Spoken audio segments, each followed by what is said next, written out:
UFC 275 this weekend from Singapore. In the main event for the UFC Light Heavyweight Championship, we've got the champion, Glover Teixeira, defending his light heavyweight championship against the challenger, Yuri Prochazka. In the co-main event for the 125-pound championship, Valentina Shevchenko defends against Santos. And then also it is the rematch with Zhang and Jedrzejczyk. So those three fights headline this 12-fight card again this weekend from Singapore. And real quick, looking over last week's card, we went 11-3, pretty good night for us. We got the main event right with Volkov, my guy Picasso, Ode Osborne with the first round knockout. Really happy Karolina Kowalkiewicz finally picked up a W, so we did really well on that card, 11-3. And before we get into UFC 275, folks, make sure that subscribe button down below if you haven't yet for some more UFC here on the channel. So starting off the card, we have got Jocelyn Edwards taking on Ramona Pascual. For Jocelyn Edwards, she started a UFC run by beating Wu Nan. I think she was an underdog going in that fight. Yeah, she was an underdog going in that one. She beats Wu Nan. She kind of just beats her from pillar to post, beats her by unanimous decision.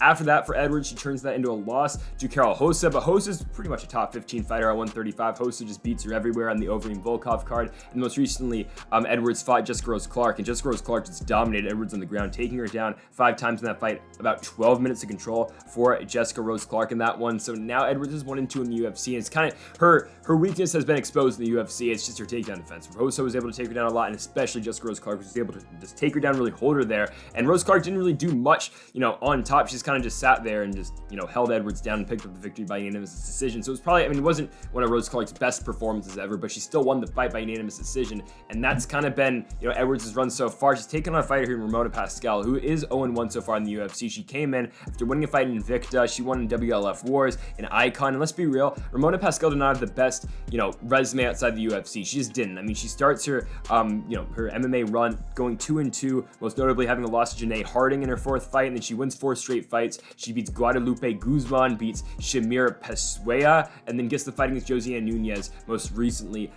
in February. She loses to Nunez. She's knocked down twice in that fight, but what Pascual showed in that fight is that she can eat some damage. She did fight that fight at upper weight class of 145 against Nunez, but she ate a lot of big bombs in that fight from Nunez, because Nunez throws very hard, especially at 145, and Nunez outstrikes her 98-52, but Pascual stays in the fight. She takes her down 3 times. Now, she doesn't win the fight. She still gets knocked down twice by Nunez, but that fight showed you the toughness out of Pascual, and to the point where obviously, I don't think Jocelyn Edwards is going to be able to put away Ramona Pascual, because if Josiane Nunez is able to do all that to Pascual and Pascal's still in the fight, I don't think Edwards is going to be able to get a finish here. So for Jocelyn Edwards, and pretty much in most women's fights, you're looking at a decision victory. The thing about this fight that's interesting, though, is that Ramona Pascual does have some pretty good, does have a pretty good ground game. Her takedowns are pretty solid. Again, you saw her take down Nunez a couple times in their fight back in February in the Maheshate green card.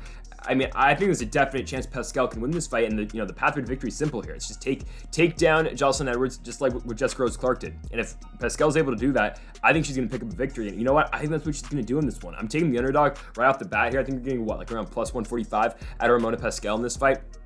I think this is a fight where you can't jump all over that. I really think this is a very, very easy pathway to victory for Ramona Pascual. It's through the takedowns, it's through the grappling that she does have, and the advantage she has over Jocelyn Edwards. Again, if Jessica Rose Clark's able to hold her down for 12 minutes, I think Pascual should be able to do the same. And it's not like I don't think Edwards can hurt Pascual that much in the feet. And yes, Jocelyn Edwards will be the better striker between her and Ramona Pascual in this fight. That's a given, right? If they're just kickboxing for 15 minutes, okay, Jocelyn Edwards should win the fight. But the incorporation of the takedown game and the takedown threat of Ramona Pascual, I think she's going to give Jocelyn Edwards some problems. I don't think Edwards is gonna be able to stun her on the feet to the point where she's gonna, be able to just take over from there. So I like Ramona Pascual to win this fight. I think she'll go to the well multiple times with the takedowns. And I'm gonna take Ramona Pascual to win this fight by unanimous decision to start off the card. Classic striker versus grappler fight in our second fight of the card. It's gonna be Silvana Gomez Juarez taking on Liang Na. 2 fighters who are kind of fighting for the jobs, I would say here.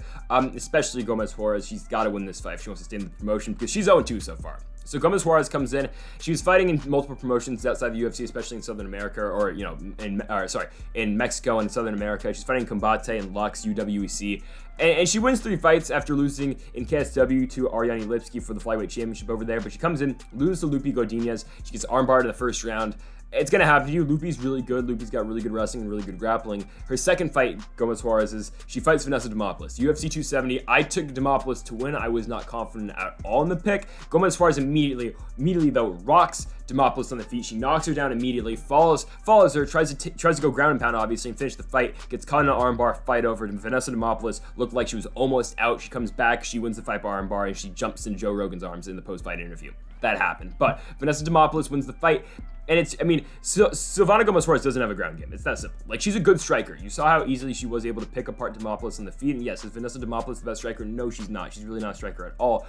But you saw how quickly Gomez-Juarez was able to get submitted when she didn't follow Demopoulos to the ground. And Liang Na is a grappler. Like, I mean, you look at her fight against Ariane Carlosi. That fight's a firefight too. It's the first fight back with the card, UFC 260, back with the crowd, UFC 261 in Jacksonville. That's a firefight. I mean, both those two just went for it, and Liang Na is able to land some takedowns on Carlosi. That's probably the most success she did have in that fight. She was 3 for 4 on her takedowns, given she got reversed 3 times in that fight when she was in the ground. But still, if Liang Na is able to take down Silvana Gomez-Juarez, I think she'll be able to keep her in some of those positions. And I think eventually she might be able to look for a submission in this one. I mean, when you look at Liang Na's past, again, her record outside the UFC, just like Ramona Pascual, isn't very good. I mean, she fought in Bellator. She took on Juliana Velasquez back in 2017. Then she went back to WLF Wars. She lost to Maria Agapova over in, excuse me if I get this name wrong, Heroin FC, probably butchered that, but in China, she loses to Maria Agapova by KO in the first round, but she bounced back. She won 5 straight fights, got her way into the UFC, given her 5 straight wins against fighters 0-1, 4-2, 2-2, 2-0, 0-0, but still comes in the UFC, lose to Ariane Carlosi in a pretty good fight. But the thing is, in this fight against Gomez-Juarez, it's just a matter of if she can get this fight on the ground, because if she's not able to take down Gomez-Juarez, I think Gomez-Juarez will pick her apart on the feet.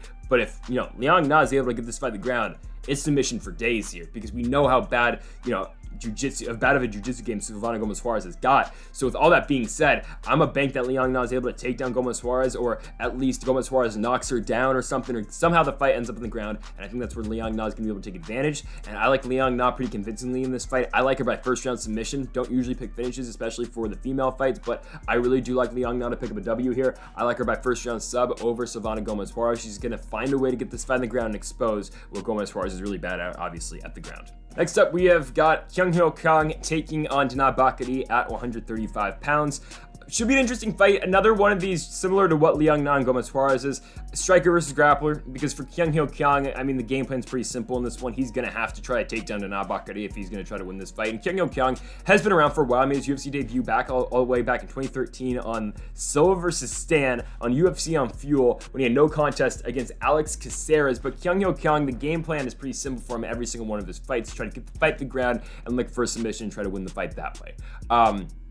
And for Dana Bakary, I mean, it's pretty simple for him. He's trying to take your damn head off. Dana Bakary, that's what he's trying to do. But for Kang in his last fight, he runs into Hani Yahya, and Hani Yahya is going to go fight Cody Garbrandt coming up very soon, which is just an interesting fight to say the least. But Hani Yahya is just able to beat Kang on the ground. He was a superior grappler in that fight. That's what we said going into that fight back in November of last year. Is whoever's a better grappler is going to win this fight, because I think this fight will find a way to get on the ground. It's just a matter of who's going to be the one in control on the ground. And it was Hani Yahya. But before that, for Kang, he was on a 3-fight winning streak, beating Ishihara, beating Brandon Davis, and winning his fight after that. And there was one common denominator in all those fights. He was able to land takedowns, especially in the Ishihara fight. He was able to sub him in the first round by rear naked choke. I mean, Kang, usually if he's going to win the fight, it's going to be by submission. Sometimes he'll pick up, a decision. Most of his fights in the UFC have been by split decision or by submission.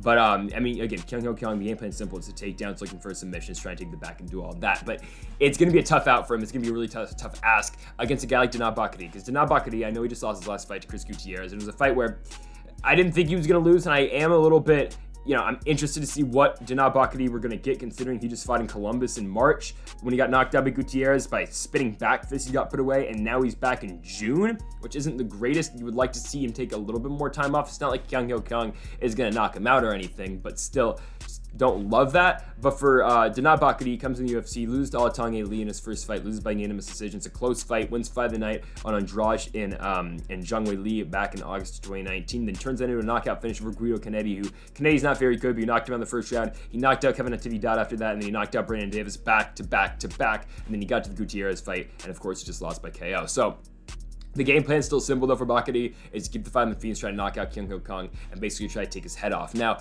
Bakary's takedown defense is pretty solid. I know Alatang Ali was able to take him down 3 times, but Dana Bakary was able to bounce back to his feet in that fight. And really, in most of Bakary's fights, they're just stand-up wars, or it was just him basically putting away his opponents on the feet because they're not able to shoot it for a takedown because they're already knocked out by the time that, the fight basically gets started. I mean, Brandon Davis comes back to the UFC, Dana Bakary welcomes him back and he knocks him out in the first round.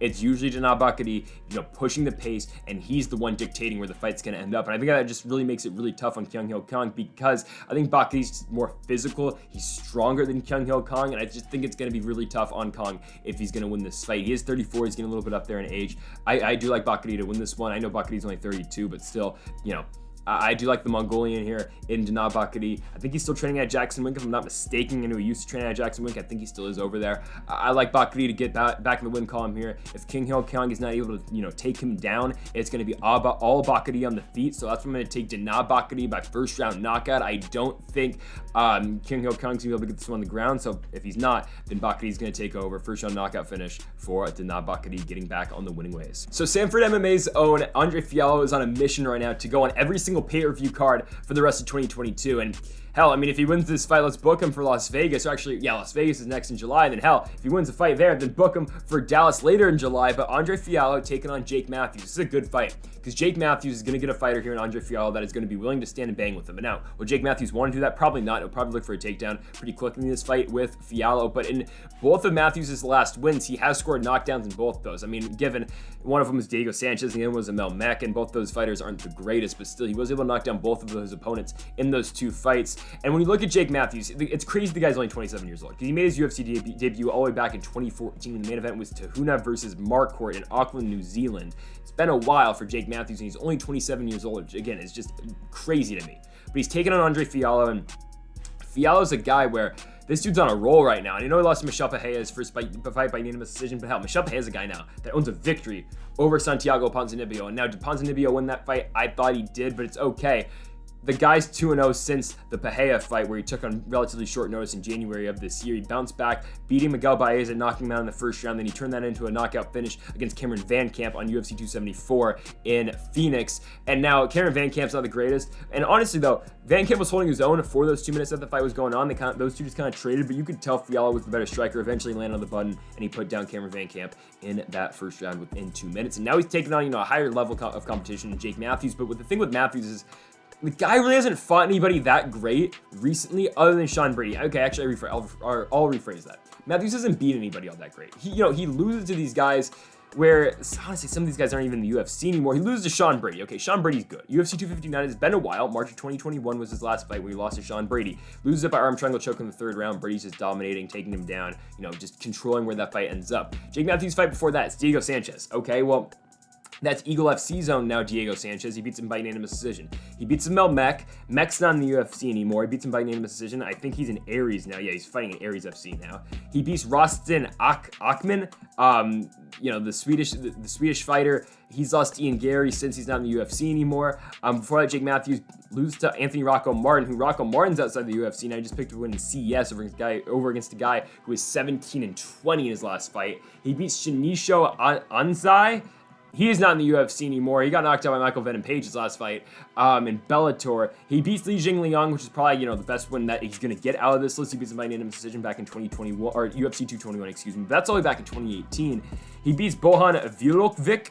I'll be honest with you, I don't remember that name at all. Oh wait, he fought in PFL. Okay, but still, like I barely remember this dude was in the UFC. He beats him a long time ago by split decision. The thing with Jake Matthews is again, he hasn't fought the best competition, but he beats these guys who are no longer in the UFC, and he loses to some of these guys who are above that level. But even though Anthony Rocco Martin's on the UFC more, Kevin Lee's on the UFC more, James Vick's on the UFC anymore, Andrew Holbrook's on the UFC anymore, Sean Brady is.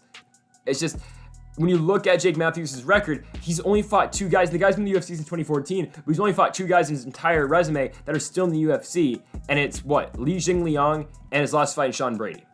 Kind of concerning. Jake Matthews does get submitted a lot. He is, you know, but in some fights, when he is the better wrestler and the better grappler, he's the one pushing the pace on the ground. He's the one dictating where the fight's going. He's the one, you know, putting the fight on the mat and keeping it down there. Now, Andre Fialho is not going to play no games. Like, I don't think Jake Matthews is going to be able to take down Andre Fialho. Fialho's takedown defense is pretty damn good. So I think we're just going to see a stand-up fight, because when we were looking at the Cameron Van Camp fight, we were thinking, okay, maybe that's where Van Camp does have a slight advantage, would be on the ground. He couldn't get it there. I think Fialho and Matthews will be, for the most part, a striking affair, and if that's the case, give me Andre Fialho. I mean, honestly, this dude's on a mission. He's trying to go into fights, not take any damage, and bounce back and fight the month after. He's trying to make some damn money, because God knows UFC doesn't pay him. So I like Andre Fialho again on another pay-per-view card. I know it's on the undercard, but I think Fialho comes in here. I think he dusts Jake Matthews in the first round. I really like the striking that we got at him, especially in the Baeza fight. The Van Camp fight too, he showed just the power. He showed that all off in those 2 fights, and I can excuse the Pereira fight because for one, Pereira's in the top 15 now, and for two, that was a short notice fight that he took on like 2 weeks notice. So I really like Andre Fialho to come in here. I think he's gonna just use the boxing to his advantage, and I think he's gonna knock out Jake Matthews in the first. We're picking a lot of early finishes on this card, but I think we get yet another one right now. Andre Fialho finishes Jake Matthews in the first round by knockout. Interesting fight now. We've got Maheshate taking on Steve Garcia at 155 pounds. It's an interesting one because for Maheshate, he's a big underdog in his fight in the Contender Series last year. It's the Week 10, last one of 2021 against Achilles, his opponent. He's a plus 475 dog in that fight. He wins it by unanimous decision. I mean, he throws a lot of flying knees in that one, throws a lot of flashy stuff, eats some bombs in that fight as well, and that's something that Maheshate, who, I mean, his opponent in Steve Garcia is going to try to throw bombs. He's going to try to knock him out. I don't know if he's going to be able to knock out Maheshate, though, because, his chin's really good. He's only 21 years old. I think he's 22 now, but he's from China. He's, 6 feet tall for a lightweight. His chin's really good. He hit some bombs in that fight. He still won it by unanimous decision. Look at his fights outside the UFC, and this is why I think there's a lot of question marks going into his fight in the Contender, and I think there's still a lot of question marks around him. The thing is, he hasn't fought anybody still. Like in WLF4s, he comes in, beats guys 10-12, beats guys 0-0, 0-2, 10-15, 0-2, and then he wins over Achilles, who was 7-0 at the time of the Contender Series. But still, other than that, he really hasn't shown much. And I get he's young, he's only 22, and he hasn't had much experience, but it's just interesting. The guy's got a really good stand-up game. We haven't really seen his ground game. At least I haven't seen it because, I've just seen him in the Contender Series so far, and he looked good in that fight. He threw a lot of bombs. He ate some bombs in that fight too. But we haven't seen a ground game out of him. It's just the striking. And Steve Garcia, I don't think Garcia's chin's the greatest because Charlie Ontiveros was able to rock him a couple times when they fought back in 2021. Given the only time Ontiveros landed was when he was throwing those big shots and the shots that was trying to knock out Steve Garcia. Other than that, though, Garcia, calmed the storm, weathered the storm, ended up winning that fight by KO. He took down Ontiveros 3 times. He outstruck Ontiveros 34-7 and ended up winning the fight by KO. And before that, he lost to Violent Bob Ross, Luis Pena back in Norfolk in 2020, losing by unanimous decision. Then he came to the UFC by winning the Contender Series by beating Desmond Torres by KO in the first round. Garcia's gonna look for the knockout in this fight, and that's what he does in every single one of his fights. He's gonna look to put away his opponent in this one. I don't think he's gonna be able to just because of how good of a chin, Maheshate does have. I'm probably butchering the hell out of his name, but how good of a chin he does have. So I think you see a stand-up war in this one. I think if we're gonna get a finish, it's gonna be on the side of the Chinese fighter because of Garcia. He does have a tendency to get rocked a little bit, but his striking is pretty good, and if he has to, I think there's an opening for the takedown as well because I think he's a superior wrestler in this fight too.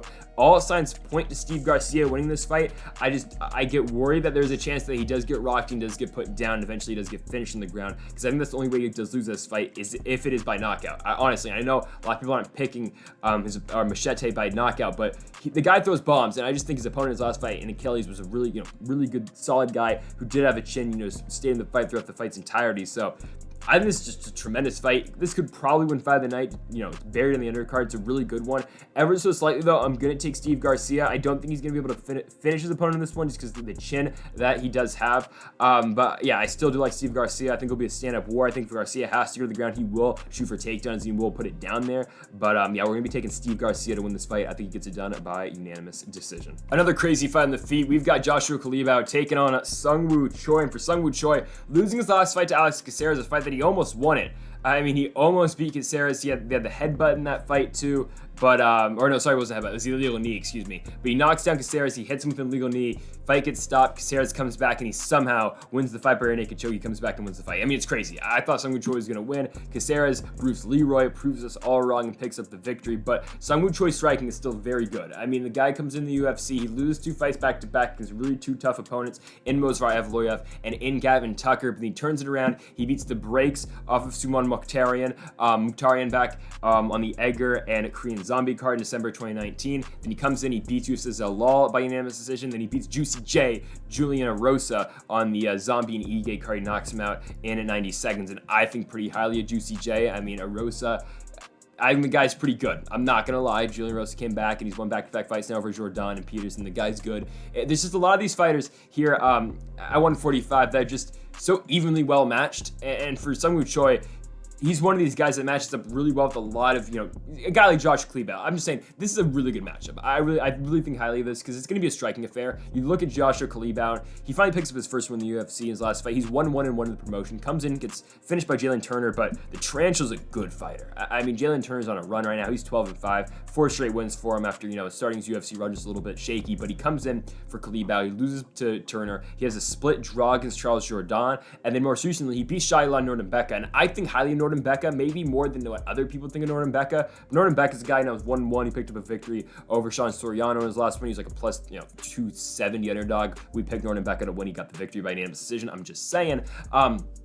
But yeah, for Culibao, he beats Nordembeka. He's able to weather the storm of the takedowns of Nordembeka in that fight, and he's able to keep the fight standing for most of the fight. And he was able to outbox Nordembeka in that fight. But there's going to be no threat of the takedown on the other side in this fight. I mean, Kulibao's yet to shoot a takedown in the UFC. Sungwoo Choi barely shoots takedowns. You are going to see a stand-up affair between these two, and it's going to be a barn burner on the feet. I mean, it's going to be pure chaos on the feet, and I'm excited for it because there is no threat of the takedown in this one. If anyone is going to shoot for a takedown, it will be Sungwoo Choi, but Josh Kulibao's wrestling defense is pretty solid to the point where I think he is able to keep this fight standing if that's where Sungwoo Choi decides to go, which I don't think it will be. So we're just going to get a banger on the feet here. I mean, these are two featherweights that are willing to go on the feet. I think striking-wise, though, I do like Sungwoo Choi over Joshua Culibao. Culibao does take a lot of damage when you do look at his fight against Charles Jourdain. But when you think about it, though, Kulibao's able to knock down Jourdain in that fight. The fight that has concerned me is the one with Jalen Turner, but you know how good Turner is now after his, his 4-fight winning streak right now. But I think Sungwoo Choi is slightly better than Culibao on the feet. I think it's going to be a good fight. I'm going to give the power advantage to Sungwoo Choi, looking back at his knockout win over Julian Erosa. So I think he does have the power to put away Culibao. Will he? I don't think so, but I just think he'll be able to outstrike him for 15 minutes. I think it'll be a barn burner, but I'm going to be going with Sungwoo Choi to beat Josh Culibao by unanimous decision. So I'm not going to lie to you. I mean, for real, Jacob Malkoun has been a whole lot better than I thought he was going to be in the UFC. Because he comes in the promotion, he's fighting Phil Haas, and he's 4-0 going into that fight. You're thinking, okay, why is this guy here? Oh, okay, he's Whitaker's friend, he's Whitaker's training partner. Sure, that's why he's in the UFC. He's going to be on undercard for Robert Whitaker, and I wouldn't say it was to the extent of Martin Sano fighting on the same card just because Nick Diaz was on it, but still, he comes in, he gets knocked out by Phil Haas in 18 seconds. So you're thinking, okay, this guy's really he's not great. Again, they have to give him a second fight when Whitaker's fighting Gaslam. He fights Abdul Razak Al-Hassan. I'm just thinking mismatch. Razak Al-Hassan's going to knock him out right away. Nope. Jacob Malkoun comes in there, he puts on his wrestling shoes, he just out-wrestles Razak Al-Hassan for 12 minutes. Holds him down for 12 minutes, goes 8 for 24 in his takedown attempts in that fight, wins the fight, gets it done.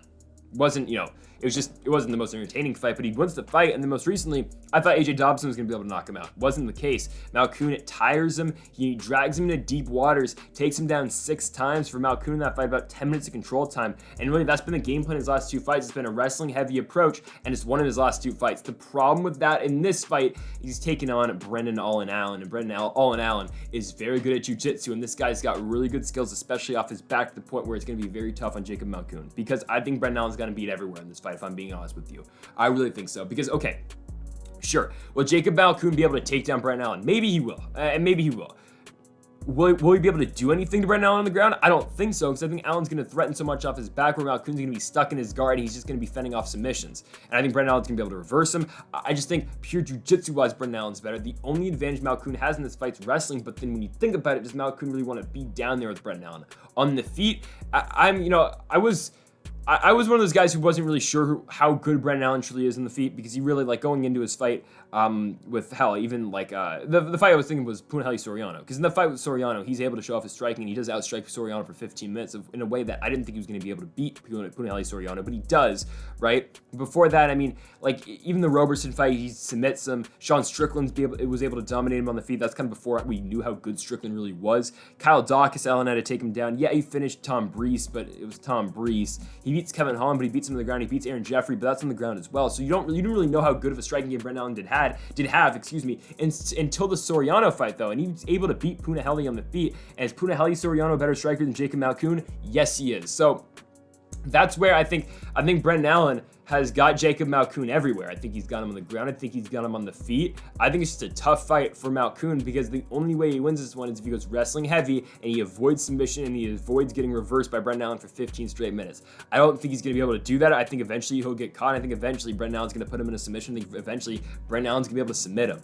That's what I think is going to happen, because I think, again, Malkoun is so dependent on getting takedowns, and Malkoun is so dependent on getting the fight on the ground since that first fight in the UFC where he got bum rushed and knocked out by Phil Hawes, to the point where he's going to have to do that in every single one of his fights. And if he's going to try to do that against Brendan Allen, that's trouble. So I really do like Brendan Allen to win this fight. I think he's just going to submit Jacob Malkoun in the second. I think the first round will be Brendan Allen, fighting his footing in that first. Maybe Malkoun does even steal that first, but in the second, I think Allen's gonna figure out Malkoun on the ground. I think he's gonna be able to put him away by a submission, probably off his back or something. Give me Allen by even like an arm bar, maybe a triangle or something like that. I think Allen's gonna be able to threaten though a lot off his back in this fight. I think that's how he's gonna beat Jacob Malkoun. So give me Brendan Allen to improve the winning streak after his win over Sam Alvey in his last one. Give me Brendan Allen to win this one by second round submission. Open up the main card. We have got Jack Della Maddalena taking on Ramzan Emeev. Should be a good one here. I mean, for Jack Della Maddalena, of course, he's 1-0 so far in the UFC. He comes in, he knocks out Pete Rodriguez by caught him with a left hook in the first round of their fight. I mean, it was kind of obvious Maddalena was going to win that one. Pete Rodriguez, really unproven going into that fight. The guy, dead game, was 4-0, but he really hadn't taken on anyone of note before entering the UFC. And Della Maddalena, of course, puts him away in the first round like he's supposed to. And for Jack Della Maddalena, of course, he's on a big winning streak right now, 11-fight winning streak. He starts his pro career off 0-2, bounces back, and he's won 11 straight now, and he's taken on Ramzan Emeev. And for Ramzan Emeev, he's been in the UFC for a little bit, making his UFC debut back in 2017 over Sam Alvey on the Till and Cowboy card over there in Poland. And he beat Sam Alvey in his UFC debut, beats him by unanimous decision. He was able to go in there, just, out wrestle Sam Alvey in that fight, hold him down, mix it up in the feet as well. He won the fight that way. And the guy, honestly, he is 5-2 in the UFC. You look at his wins, though, it's against a bunch of guys who aren't in the promotion anymore. It's Stefan Sekulic, Nicholas Stoltz, I guess, is still in the UFC for now. I mean, I know he just lost again today, so will he be in the UFC after tomorrow? Probably not. David Zawada is just pretty mid, but he beat him by split decision. Most recently, though, Ramzan Emeev did fight Danny Robertson. It was the fight that, it happened. I don't really remember much from it, other than the fact that it was kind of boring. Danny Roberts just did barely enough to win the fight. And also, not Jack Della Maddalena. For Ramzan Emeev, also got a loss to Anthony Rocco Martin back in 2019 on the Zabit and Calvin Kattar card. And for Ramzan Emeev, he's one of these guys that's going to shoot a million takedowns a fight. If he can't land the takedown, he's just going to keep going for it. I mean, he only shoots for 29% accuracy so far in the UFC over, 7 fights. He does have some takedowns to his name. Obviously landed 2 against Danny Roberts, 4 against Zawada, 4 against Stoltz. Wasn't able to land any on Anthony Rocco Martin, and that was just kind of a weird fight where fight ended up on the ground for a little bit. Rocco Martin threatened a little bit of submissions, but Emeev went 0-for-9 on his takedowns, and it was a weird fight. It's kind of a boring fight that Rocco Martin did win. If Ramzan Emeev is not able to take down Jack Della Maddalena, what is he going to do? He's not going to strike with Della Maddalena. I mean, he's going to be forced to strike with them, but I don't think he's going to have much success in the feet against a guy like Jack Della Maddalena, because Maddalena's got a lot of power. He's a really slick striker. You saw how he put away dead game Pete Rodriguez in pretty quick fashion back in January in Anaheim. So I like Jack Della Maddalena here pretty convincingly to start off the main card. I don't think he's going to have too many problems with Ramzan Emeev. I'm sure Ramzan Emeev is going to shoot for takedowns very early in this fight and try to get the fight on the ground very quickly. Will it happen? Definitely not. I think Jack Della Maddalena is going to be able to stuff those takedowns, keep it standing. I think Emeev's a little bit over the hill, for being honest with ourselves here. He's 35. He's getting up there in age. I think Della Maddalena is going to crack the chin early on the main card. I think we get the main card started with the knockout finish. So that's why I'm going to go with the Australian in Jack Della Maddalena to knock out Ramzan Emeev, and he'll get it done in the first round to kick off the main card here for UFC 275. So is Manel Kape on steroids? Do we know? Because he got pulled from his last fight because of USADA pop. He popped in the fight for turnable metabolite. I don't know exactly what that is, but I know it's a steroid. I know it's a banned substance, okay? For the fight with Sumadarji a couple months ago. He can't fight. He can't fight in America, but he can fight in Singapore. So here you go. Manel Kape's taking on Rodrigo Bontorin. Okay, this fight's happening. I don't really understand why Kape's able to fight now, but I get it. He's gonna fight Bontorin here. And what Manel Kape does very well. I mean, he's a really good striker. He's a powerful guy. I've been on the record saying that he might be the most powerful guy at 125. I think that is still true. And yes, I know and I realize that Davison Figueiredo fights in this weight class, and I realize that even a Kai Kara France or even a Brandon Royval fights in this weight class. There are some powerful guys at 125. Even O'Day Osborne, Picasso just won. Or let me get the O'Day chant going. Shout out to my guy Picasso. But Manel Kape truly has the most power in this weight class, and I believe that. I mean, look at his win over Zhang. You look at the winner of Ode Osborne. The winner of Ode Osborne keeps on looking better and better because of the success Osborne's having past that fight. He knocks out Ode, hits him with a flying knee, and yeah, Manel Kape misses weight in that fight, but he still picks up the W. The guy's been on a roll since his first 2 fights in the UFC, and we're finally getting Ryzen Manel Kape back in this fight. And maybe we are truly getting Ryzen Manel Kape in this fight because there's no USADA for this fight. I mean, he's going to be fighting in Singapore where apparently they don't care about steroids or whatnot. So he doesn't have to test.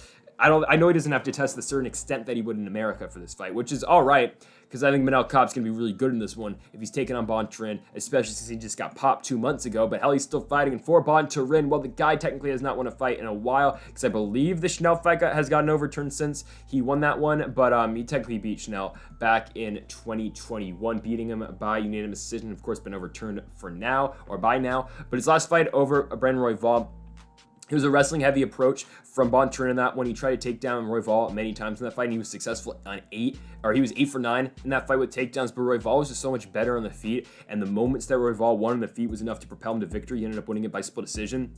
For Bontorin, again, he comes in the UFC, picks up 2 straight wins, the second of which was against Raulian Paiva in Uruguay on the Shevchenko-Carmouche card. It's probably his best win because he knocks out Paiva in the first round, but since then, man, he got dominated by Ray Borg. Borg took him down 10 times and just absolutely beat the brakes off him. Kai Kara-France knocked him out in that first round. It's that weird Herb Dean stoppage, but he still wins. Does Kai Kara-France. Bontorin beat Smash Schnell, it's overturned since, and he loses to Brandon Royval. Okay, will Bontorin try to take down Manel Kape? I think he will. The thing is, not many guys have had success taking down Manel Kape. I know Nicolau did it twice, but Kape was able to bounce back to his feet immediately. So I think there will be points this fight where Bontorin does try to take Manel Kape down, but I don't think he's going to have too much success in doing so. I think Manel Kape's really good, man. I don't care what's going on with him popping or whatnot. Doesn't matter. He's going to be able to fight with whatever he popped for 2 or 1.5 months ago, right? It's not going to matter. If we're just picking straight prediction here, I'm taking the guy who's got the banned substance right now. I'm taking the guy who's got a lot of power. I'm taking the guy who's a better striker. I'm taking the guy who's a good defensive wrestler. I'm taking Manel Kape all day in this one. I think those first 2 fights in the UFC, I've said it before, I'll say it again, I think those are weird outliers. I think he beat Nicolau. I thought the Pantoja fight was a weird first fight for him, and Pantoja's the guy who should probably be fighting for the damn belt next, because he's beat Moreno twice. I mean, I truly think Manel Kape's good. I don't know what's going on with his out of the cage activity, but still, this is a top 5 flyweight right now. Manel Kape's going to come in there. I think he's going to storm Bontorin, and I think he's going to put him away in the first round, just like he did to Jumagulov and just like he did it to Picasso and Ode Osborne too. So give me my guy Manel Kape. Give me Starboy to win this fight by first round knockout, just like Jack Della Maddalena in the first fight of this main card. Manel Kape keeps the winning streak alive, 3 in a row, and all 3 of them by first round knockout. Here we go. It's the rematch of the greatest women's fight of all time. Zhang Weili taking on Joanna Jedrzejczyk. What Joanna are we gonna get in this fight? I really don't know, because I rewatched Joanna Zhang Weili won. I rewatched it again, and I still score the fight for Joanna. I still think Joanna wins that fight, and I think it's a close fight. It's one of the toughest, honestly, one of the toughest fights to call. I mean, it really is, because every single round that fight is almost dead even. I mean, for sure you give the second and fifth to Joanna. And those the 2 for sure I give to Joanna. I think you give the first to Joanna too, and you can make the case for the third and the fourth too. It's just a really close fight. It's just depending on how you score rounds 1, 3, and 4. Because I give Joanna the 5th, even though I know Zhang Weili was more active in that 5th round. But when you watch that fight, Joanna's landing the clearer shots in the 5th round. The second round, I mean, that's probably the most for sure fight. If round in that fight, Joanna wins. The rest is just, man, it's razor thin. It is razor thin, the other rounds in that fight. Yeah, I think you got to give Zhang Weili the 4th, I think. But, man, it's such a close fight. I just don't know what Joanna we're going to get in this fight, because Joanna hasn't fought since that fight back in 2020. Since Zhang Weili's fight, Joanna, hell, she lost to Rose Namajunas, she got kicked in the face, and then she lost to Rose by split decision. So she has lost twice since she has fought Joanna last. But again, I just don't know what Joanna we're going to get, because Zhang Weili, okay, she didn't look good in the first Rose Namajunas fight. Obviously, she got knocked down in a minute. But in the second one, she didn't look all that bad. I mean, hell, she took Rose 25 minutes. She took her down 5 times. Her striking looked pretty on point, and she just came up, just a little bit short in that fight and lost to Rose. And now Rose is no longer the champion because she lost to Carlos Esparza. Did I predict that? Yeah. So, I mean, whatever. But we don't know what Joanna we're going to get. I think I know what Zhang Weili we're going to get. I think Zhang Weili is going to be a little more aggressive in this fight. I think she's going to go for it. And I know she kind of went for the first Joanna fight too, but I don't think she's going to be waiting around as much. I think she's going to really try to bring it to Joanna this time around. I think she's going to try to put away Joanna, kind of like what she did to Jessica Andrade. But there's so many question marks in this fight, because again, Joanna Jedrzejczyk hasn't fought in 2 years. Over 2 years now she has not fought. She hasn't fought since the Zhang Weili fight. You look at her fights before Zhang Weili, well, I mean, she beats Michelle Waterson like she's supposed to. She loses to Valentina Shevchenko, let's be honest, like she's supposed to. She beats Tecia Torres like she's supposed to. She loses to Rose Namajunas twice in a row. And then before that, she was the champion, right? So, man, it's a weird read on Joanna Jedrzejczyk because you know Joanna's striking is good. You know, I mean, is she still the greatest 115 fighter of all time? I'd make the case she is. I still think she is, considering Rose. I know she got the belt back, but Namajunas now lost to Carla Esparza twice, and hell, if Joanna wins this fight, she's getting a title shot, and I'll make the case that she'll probably go in and beat Carla Esparza again. I don't think much changes from their first fight. Like, I didn't think much was going to change out of Carla Esparza and Rose Namajunas' first fight. So, I mean, if Zhang Weili wins, does she get a title shot? I don't think so, right? You can't give her another title shot after being 2-2 in her last 4 and being 1-2 in her last 3. So I don't think Zhang Weili can get a title shot. Joanna probably can. I think they'd skip her. They'd skip Andrade for Joanna 100% to get the Joanna and Carla rematch. But can Joanna win? I don't know. I really don't know. I think you're going to see kind of a similar first fight to the first, or similar fight to the first fight. I think you're going to see all hands on deck. Both those two are going to be exchanging. I just think it's a razor close fight, man. I think it's a razor thin close fight. Joanna's really good. Zhang Weili's got more power, obviously, but Joanna's going to try to go in there. I think she's going to try to out volume her. She's going to try to use that reach to her advantage in this one. But again, not much changes from the first fight. I think it's going to be razor thin in the scorecards. And I'll be honest, I mean, the way I saw the first fight, I saw Joanna Jedrzejczyk winning that first fight. And again, the way I see this one, I think this time she'll do the same exact thing, and I think she'll just get the scorecards. Because if you watch that first fight, if Joanna doesn't have the hematoma on her head, she wins the fight. If she does not have a hematoma and she doesn't look the way she does after those 5 rounds, she wins the fight. Like, watch that fight, and I know you have to score based on damage, right? But Zhang Weili was scoring damage too, or was showing damage too on her face. It's just that she scored a little bit more than Joanna did on the scorecards. I think this fight's very similar. I think it's a firefight. I think it's going to be 2-1 either way. I like Joanna Jedrzejczyk, though, scoring the upset. I think we're going to get a good Joanna coming into this fight. She hasn't fought in 2 years. She's been training at ATT. You know, hey, Karolina Kowalkiewicz just took one home for both Poland and ATT in her last fight with a win over Felice Herrig. I think Joanna's going to make it back-to-back wins. I think she's going to win for American Top Team. It's weird that Rose Namajunas is offering to train with Joanna, which is really weird. I didn't get that at all. I don't think Joanna took her up on that offer. At least I don't think so, according to the Helwani interview a couple weeks ago. But again, I like Joanna to come in here. I think she'll get the W. I think she'll win it by unanimous decision. I think, hell, let's book Joanna versus Carla 2. Let's run that one back. The first ever title defense of Esparza's first reign will be the first defense of her second reign.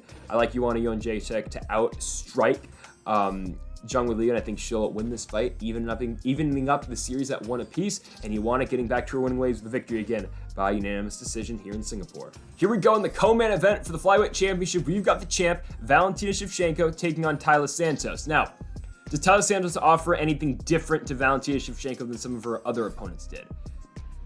I would say maybe, okay? This is where I see this fight being so out of all of Valentina's previous title defenses, from Joanna, I know that wasn't a title defense, but still, it was a title fight, from Joanna to Lauren Murphy, all those fights, this one is most similar to the Jennifer Maia fight, I think, and not because Taila Santos fights the same way as Jennifer Maia, just because of the strengths Taila Santos does have, and just that I think Taila Santos is just a little bit, just a better version of Jennifer Maia, if that makes sense. I think she is, right? Because I think for Taila Santos, I think she's more physically, stronger than Jennifer Maia, and I think there are going to be points, and we go back to that Jennifer Maia Valentina Shevchenko fight where Maia does win a round in that fight. Hell, I think it was the second round where Maia goes in there and she takes down Valentina, just holds her down. Yes, the second round, she holds her down, and the fight's 1-1 going in the third. You're thinking, oh crap, Jennifer Maia's got a way to win this fight, and she doesn't, because then Valentina goes on to win the next 3.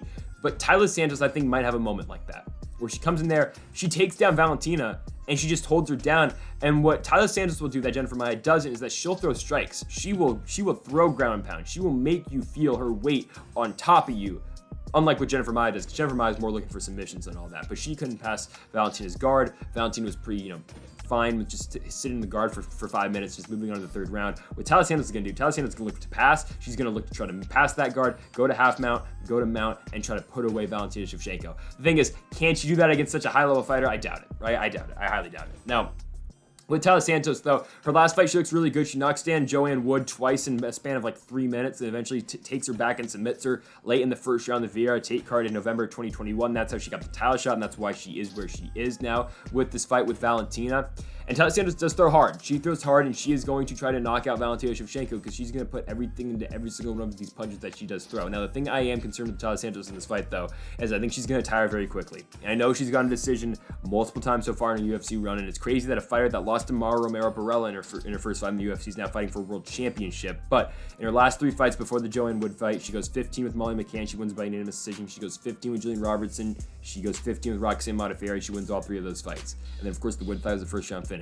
I think Taila Santos, if this fight is competitive, which God knows if it will. I'm just presenting you the facts on the side and the case for Taila Santos winning this fight out of the blue corner. That this is all I'm presenting to you, right? If this fight is close, and it is a fight where Santos is having success, what will she be like in the 4th and 5th rounds? Because I think Taila Santos is really going to go for this early. And if she can't put away Valentina early in this fight, I think she's going to tire, and I think Valentina is going to slowly take over as this fight is progressed. And that's where I'm concerned about this fight for Taila Santos, because I think Valentina is going to, because you know how good of a cardio and its stamina and just an all-around cardio game that Valentina Shevchenko's got. She's always going to be in the fight. She's fought 25 minutes multiple times in her career, right? I mean, I just think for Santos, though, if she is able to stun and rock Valentina early, there are going to be moments of success for her, especially if she is able to hurt Valentina on the feet and she's able to go to the takedown, she's able to hold down Valentina Shevchenko. You could be looking at a potential spot where maybe Taila Santos is winning 2 rounds going into the 4th. She's up 2-1. But then it gets to the point where I think Valentina is able to, win those final 2 rounds. Again, this is just a perfect world for Taila Santos. It's a perfect world if she even wins 1 round going into the 4th. In all honesty, Valentina Shevchenko probably dominates. Because the last time we felt this way with the Valentina Shevchenko fight was when she fought Jessica Andrade. We were like, okay, maybe Andrade just have some pathways to victory in this fight. If she's the one, initiating the takedowns, if she's the one who's got the power advantage, if she's the one backing up Valentina, it didn't happen because Valentina showed, okay, I can wrestle. I'm gonna take you down with the body lock 7 times. I'm gonna go in there. I'm gonna put you in the crucifix. I'm gonna knock you out in the second round, TKO in the second round, right? So I think every time we build up one of Valentina's opponents that we think actually has a chance of winning, because we knew Lauren Murphy had no chance of winning. We knew Jennifer Maia probably had no chance of winning. We knew Kaylin Kuchagin probably didn't have a chance of winning. Lutz Carmouche, Jessica Ai, those fighters didn't have chances of winning. Andrade had a very slight chance of victory. She couldn't get it done. Taila Santos, again, has a very slight chance of victory in this fight. Very slight. But again, she hasn't beat anyone. Joanne Wood is over the hill. And I'm a big fan of JoJo, but JoJo should probably, hang it up soon. It's just tough to say, but she probably should. She beats Roxanne Modafferi to Taila Santos. Roxanne Modafferi is very old and is now retired. She beats Jillian Robertson, who I like Jillian, but she's like a top 25 fighter. Molly McCann is just pretty mid. She knocked out Luana Carolina. Okay. And then Taila Santos, this is the fight that I kept bringing up. She lost to Mauro Romero Barella, and that's why I would always pick against Taila Santos. I picked Taila Santos to beat Roxanne Modafferi. Other than that, I've never picked her to win a fight in the UFC. Just because I keep going back to the one fight. I cannot get that fight out of my head where she lost to Mauro Romero Barella by split decision. Because Mauro Romero Barella was not very good. So, but again, I'm hyping up Taila Santos all this much, but in reality, Valentina is going to outstrike her. Taila Santos is not going to be able to touch Valentina. Valentina is going to work the body. She's going to outkick Taila Santos. She's going to keep her distance. She's going to go in and out in her strikes. She might switch it up. She might take her down. She's going to switch up her game. She mixes her styles in so well, and she's going to dominate this fight, and it's not going to be very competitive. Again, I'm hyping up Taila Santos, but when you look at her, who has she fought? And they are not even, the fighters that Taila Santos has fought are not even close to the level of Valentina Shevchenko. So Valentina Shevchenko is going to come in here. She's going to outstrike Taila Santos. She's going to out-wrestle Taila Santos. She's going to beat Taila Santos everywhere in this fight, and Valentina Shevchenko is going to retain her title. It's just a matter of, will she get a finish in this fight, or will she win it by decision? Because, I think late in this fight where Valentina should be able to take over, and that's when I'm going to go with the TKO finish for Valentina Shevchenko in the 4th round. I think championship rounds are eventually going to get to Taila Santos, and I think that's where Valentina is going to win. And then you look at the weight class, and it's just like, okay, who else does Valentina fight at this point? I think eventually she's going to have to fight Kaylin Kuchagin again, but Kuchagin's going to go fight Manon Fiorot, so if Manon Fiorot wins, it's probably next. I think likely it's Maheshate. If Maheshate beats Lauren Murphy, that's who Valentina will fight. And then you're probably also looking at the winner of Alexa Grasso versus Viviane Araújo as well as another potential fight for Valentina. And maybe even, outside the winner of Macy Barber versus Jessica Ai versus maybe Erin Blanchfield. Erin Blanchfield was kind of losing to, JJ Aldridge earlier or yesterday. And then even King Casey O'Neill, I think's hurt, right? So she can't fight her. Yeah, nah. Give me Valentina, obviously, in this fight by 4th round TKO. I think likely Maheshate is next, and likely she'll run right through Maheshate. But again, that's one of those fights where maybe Misha's got a slight chance of winning. Maheshate will have a slight chance of winning that fight, just like Taila Santos has a slight chance of winning this fight.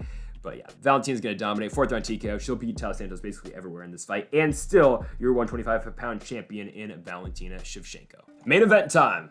For the UFC Light Heavyweight Championship, we have got the champion in Dansbury, Connecticut's own, Glover Teixeira, fighting Yuri Prochazka for the World Championship. Here we go, man. I mean, we've got the former Rising champion Yuri Prochazka. He's been perfect so far in the UFC. He comes in, he knocks out Volkan Oezdemir out cold in his first fight, knocks him out in the second round, and then he spinning back elbows Dominic Reyes and puts him out.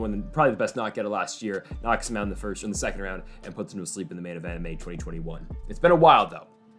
It's been a while since Prochazka has fought. It's been over a year. He's been waiting for this title shot. He finally gets it, and he gets it against a 42-year-old Glover Teixeira. The man is old. Don't get me wrong. Teixeira is old, but he is still doing it, and I always make the case this is the best Glover Teixeira we have ever seen. His jiu-jitsu has gotten so much better, and he has gotten rid of the boxing-heavy approach to all of his fights, and he's just going in there, and he's trying to grapple with you, and he's trying to put you on your back, and he's trying to submit you. He's trying to take your back as well. That's the Glover Teixeira we get now, and for the better of the man's career, man. Glover Teixeira has been so good in this role recently to the point where he found himself in a title shot, and he found himself winning the World Championship over Jan Blachowicz. It's truly one of the best stories you are ever going to see, and here we are. He's main eventing yet another pay-per-view, and he's taking on Prochazka. This fight's pretty simple to break down. I mean, there's not much to say about it. It's can Glover Teixeira avoid getting knocked out, take down Prochazka, and submit him. Because I think if Glover Teixeira is able to take down Yuri Prochazka, I think he's going to submit him. Dominic Reyes got his hands around Yuri Prochazka's neck for a little bit in their last fight. He was able to kind of, get on him and do some damage on the ground and pose a threat on the ground, throw up submissions with Dominic Reyes, who's not known for being a jiu-jitsu player. Glover Teixeira is the jiu-jitsu player and the Brazilian jiu-jitsu guy, not just at just not at 205, but in the entire UFC. Right? So if Teixeira is able to take down Prochazka, like Dominic Reyes was able to do once, only did it once, but if he's able to do that, he's going to have a lot of success on the ground, and I think it's going to be a short night for Prochazka if, and only if, Glover Teixeira is able to bring him on the ground. Now, the problem is that because if Teixeira's not able to do that, Yuri Prochazka is going to send him to another planet. I'm sorry. I love Glover Teixeira, and I think his boxing still is good, and Teixeira can stand with guys. He can. He's able to do that.